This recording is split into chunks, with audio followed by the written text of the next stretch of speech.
안녕하세요. 김성길 목사와 함께하는 GTS 말씀 묵상 시간입니다. 한 주간 동안도 묵상 함께 하신 모든 분들 감사드리고요. 우리가 살아가면서 여러 가지 삶의 습관들을 만들게 되는데 우리가 꼭 습관화해야 될 것 중에 하나가 묵상입니다. 묵상이 매일매일 습관화돼서 이루어질 수 있으면 시편 1편이나 여호수아 1장에서 말씀하신 것처럼 풍성한 은혜, 형통하는 은혜, 푸르름의 은혜가 항상 있게 됩니다. 자, 늘 묵상의 훈련을 통해서 좋은 습관 만들어 보시기 바랍니다. 오늘도 묵상과 함께 좋은 주일, 주님 만나는 예배, 행복한 하루 되시기 바랍니다. 자, 오늘도 그림을 보고 정리를 하겠습니다. 이 그림에는 십자가의 길이 하나 있고요. 양쪽에는 아주 깊은 절벽이 있습니다. 이 그림 보시면서 제목도 정해보시고 느껴지는 것도 정해보시기 바랍니다. 적어보시기 바랍니다. 자, 저는 제목을 단 하나의 길 이렇게 적었고요. 의미는 십자가 외에는 길이 없다. 구원의 길, 생명의 길, 십자가뿐이다. 이렇게 적어봤고요. 자, 두 번째는 보이는 부분하고 보이지 않는 부분을 찾아서 정리해보는 시간이에요. 분석하기입니다. 이 속에는 보이는 면도 있지만은 또 보이지 않는 면도 있어요. 그리고 이유라든지 원인이라든지 특징, 목적, 결과 이런 다양한 것들이 이 속에 담겨져 있습니다. 보이는 부분만을 보느냐 보이지 않는 부분을 보느냐에 따라서 은혜도 더 커질 수 있고 우리의 삶의 새로운 변화도 만들어질 수가 있습니다. 자, 눈에 보이는 부분은 저는 십자가, 다리, 절벽, 양쪽 절벽, 구름, 그리고 하늘, 그리고 영어 글씨, 십자가의 길을 향해 가고 있는 한 사람의 모습입니다. 보이지 않는 부분에는 하나님이 계시고요.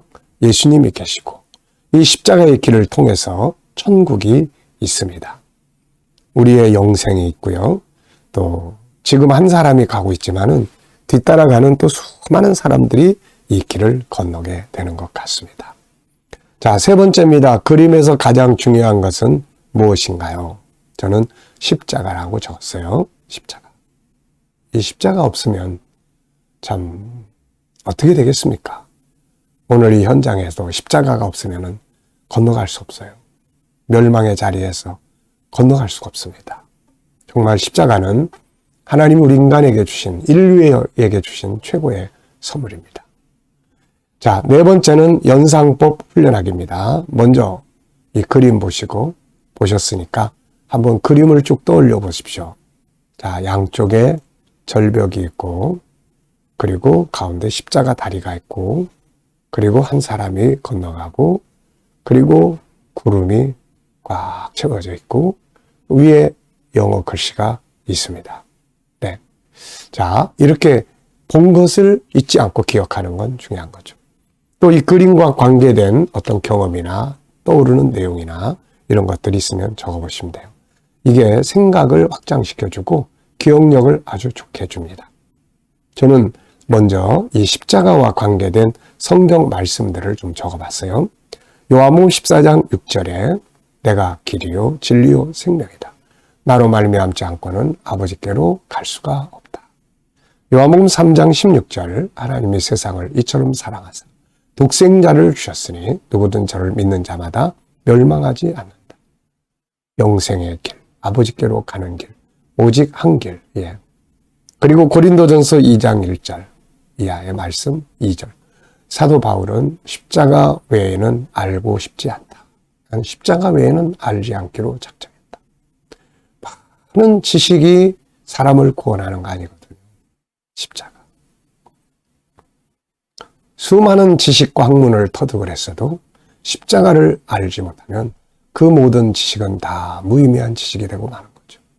길을 찾기 위한 게 지식인데 그 수많은 지식을 가지고 이 길을 찾지 못하면 무슨 의미가 있어요? 십자가는 길입니다. 그리고 갈라디아 6장 14절 나는 십자가 외에 자랑할 것이 없다. 네. 자, 저는 이 그림을 보면서 내 인생에서 두 가지가 생각이 나요. 하나는 군대 생활할 때 유격 받으러 갔을 때 절벽과 절벽 사이에 그 이게 줄을 메어놓고 그거를 이렇게 타고 건너가게 하는 이제 그런 훈련이 있었어요. 그 위에서 매달려 가다 보면 이게 균형을 잘 못 잡아가지고 밑으로 다시 떡을 굴러버리는 이런 장면들. 그러면 이제 공중에서 줄에 매달려가지고 가지도 못하고 뒤로 오지도 못하고 그러면서 막 곤욕을 치는 그런 기억들이 좀 납니다. 또 내 인생 속에서 십자가의 역할도 좀 생각을 해봤어요. 십자가가 내 인생에 어떤 역할을 했는지. 구원, 죄사함, 그리고 자유함, 그리고 힘들고 어려울 때 십자가의 과정을 쭉 기억하면 힘이 되고 승리할 수 있습니다. 자, 5번째는 상상력 키우기입니다. 이 그림을 가운데 두시고 앞에 어떤 그림을 그리면 좋을까요? 저는 앞에는 십자가가 없어서 건너편으로 가지 못하고 막 당황하는 이 사람의 모습을 그려볼 것 같고요. 그때 십자가가 쫙 나타나서 길이 돼줍니다. 이제 이 사람은 건너서 어디로 가겠습니까? 아버지께로, 천국으로 가는 그림이에요. 자, 미래를 어떻게 살고 싶은가요? 그렇다면 지금 무엇을 해야 할까요? 자, 오늘도 저는 또 미래에 살고 싶은 제 미래 비전 쭉 적었습니다. 7가지. 그리고 하나님 꼭 이렇게 이루어 주세요. 물론 인생은 내 생각대로 되는 것은 아니에요. 그런데 하나님의 인도하심이 있어요. 때로는 더 크게 인도해 주시기도 하고 더 좋은 길로 인도하시기도 해요. 근데 중요한 것은 방향성이 있어야 돼요. 주님, 전 이 길로 가고 싶어요. 저는 지금도 잊지 못하고 기억에 남는 게 광장동에 땅 사서 교회를 지으려고 할 때 땅을 사야 되냐 말아야 되냐를 놓고 무척 고민을 하고 마지막 이제 재직회를 앞에 놓고 기도를 하고 있었습니다. 그날 토요일 날 밤새워서 내 사무실에서 하나님께 물었어요. 주님, 주님의 뜻이 무엇입니까? 해야 될까요? 말아야 될까요? 그때 제 속에 들려오는 주의 음성이 있었어요. 네 생각은 어떠냐? 저는 하고 싶습니다. 그래, 그러면 내일 이렇게 해라. 사실 그렇게 해가지고 광장동에 땅 사고 나중에 예배당 짓고 이쪽으로 또 올 수 있는 밑거름이 될 수 있었던 거죠. 그래서 때로는 주님이 물어보세요. 근데 이게 저한테만 있는 게 아니고 성경에도 이런 내용들이 있어요. 솔로몬이 하나님 앞에 1,000번제를 드리고 기도할 때 하나님 물으시잖아요. 뭘 주면 좋겠니? 네, 뭘 원하느냐? 그때 솔로몬이 하나님, 저는 어린아이와 같아요.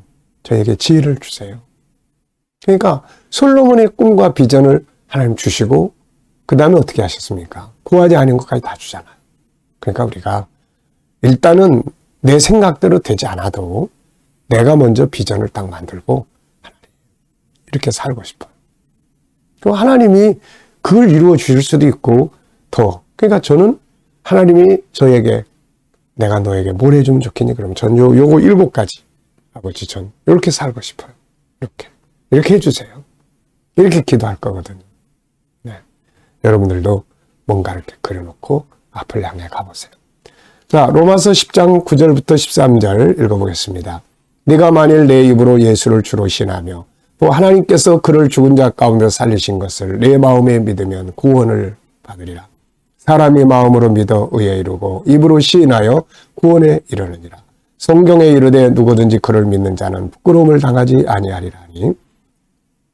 유대인이나 헬라인이나 차별이 없습니다. 한 분이신 주께서 모든 사람의 주가 되사 그를 부르는 모든 사람에게 부여하시도다. 누구든지 주의 이름을 부르는 자는 구원을 받으리라. 아멘. 자, 감사한 거 또 적어보시고요. 자, 첫 번째, 한 주간 묵상하면서 본문에서 기억에 남는 것이나 응용해 본 건 뭔가요? 전 3가지를 적었습니다. 첫째, 구원의 방법. 둘째, 구원받은 자에게 주시는 은혜. 정말 좋은 은혜 2개가 있죠. 부끄러움을 당하지 않을 것이다. 또 부유할 것이다 하는 말씀. 3번째는 구원 받은 자의 사명이에요. 우리가 할 일은 주의 이름을 부르는 거예요.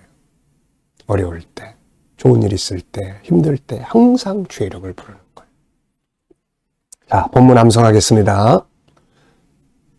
네가 만일 내 입으로 예수를 주로 시인하고 마음으로 하나님이 그를 죽은 자 가운데 살리신 것을 내 마음에 믿으면 구원을 받으리라. 사람이 마음으로 믿어 의에 이르고 입으로 시은하여 구원에 이르느니라.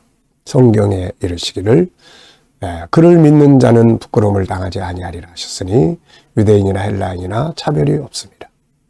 주께서 한 분이 주님이 한 주님이시지만은 모든 사람의 주가 되사 그를 부르는 모든 자에게 부여하시도다. 주의 이름을 부르는 자는 구원을 받으리로다. 아멘. 자, 본문도 많이 줄었고요. 그러니까 외우기 좋습니다. 꼭 이렇게 외우는 게 어려우면은 내용을 한번 생각을 해보세요. 그리고 기억에 남는 게 뭔지 요거 이야기하시면 돼요. 어떤 내용이 기억에 남으세요? 네, 이 내용 기억에 남습니다.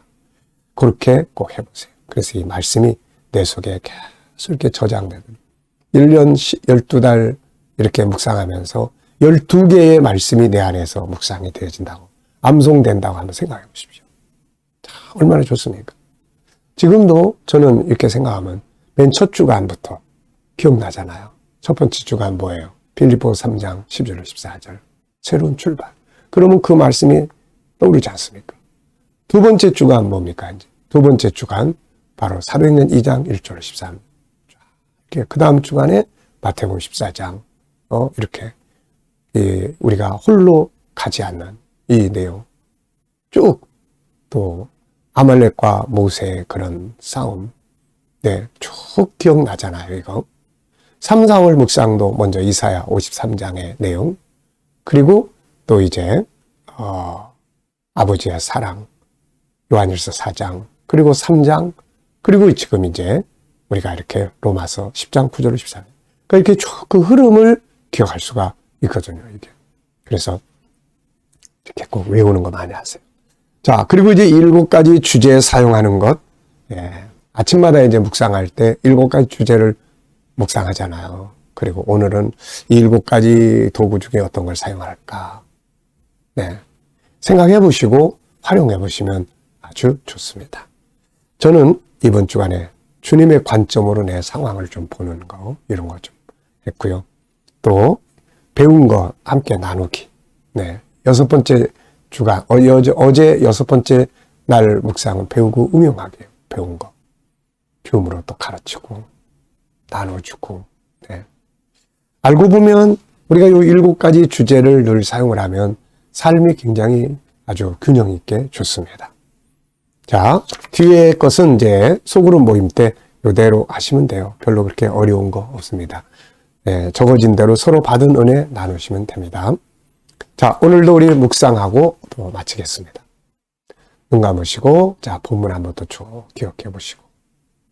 그리고 7가지 주제 또 한번 전체 생각 속에 그리기, 중요한 것 찾기 쭉 한번 생각해 보시고. 오늘 또 우리가 해야 될 일, 특히 오늘 주일 예배 참석, 은혜 받는 예배, 주님, 오늘 은혜 받는 예배가 되기 위해서는 제가 뭘 준비하면 좋을까요? 은혜 받는 예배가 되기 위해서 제일 중요하게 생각해야 될 건 뭘까요? 그리고 또 오늘 만날 사람들 어떤 자세로 만나는 게 좋은지. 그리고 기다려보시면 주님 주시는 영감이 있습니다. 오늘도 이 영감을 가지고 정말 주님 만나고 행복한 주일이 되시기 바랍니다. 기도하고 마치겠습니다. 주님 감사합니다. 오늘도 또 한 주간의 묵상을 마칩니다.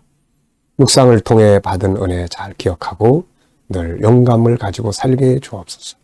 오늘 예배에 참여한 우리 모든 성도들, 자녀들 예배 가운데 임하시는 성령님의 은혜와 감동과 치유와 능력이 충만한 시간 되게 하여 주옵소서. 감사하며 예수님의 이름으로 기도하옵나이다. 아멘.